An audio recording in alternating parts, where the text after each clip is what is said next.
Hi folks, I'm often asked why I chose to advocate for the elderly. And to answer that question I have to go back to Christmas time in 1998. My mother had asked me to visit my Uncle Danny, who was recovering from a fractured hip in a nursing home, prior to coming up to visit her on Christmas Day.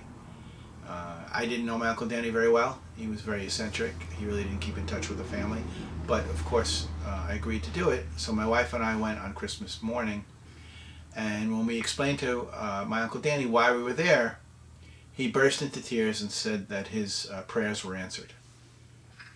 He explained that the nursing home wouldn't allow him to go out for walks, that they were giving him drugs that would make him drowsy. I later learned that's called chemically restraining a resident for the convenience of the staff, something that was common back then. So I knew I had to do something. I looked for a solution.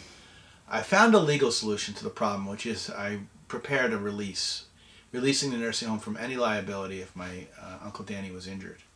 And that worked. It worked for a long time. But then the nursing home had a change in management, and they revoked that and decided that he could no longer leave the facility, which created a real problem. So I went and I was working in the Bronx District Attorney's office. I wasn't allowed to practice law outside of that office, so I had to find an attorney, and I could not find one. I could not find any attorneys that specialized or focused on advocating for the elderly in nursing homes.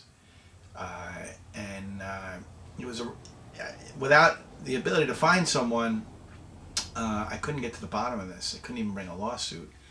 So eventually a former colleague from the DA's office helped me. He came up with a law, an obscure law that was rarely used, that allowed attorneys to bring a cause of action when a resident's rights have been violated.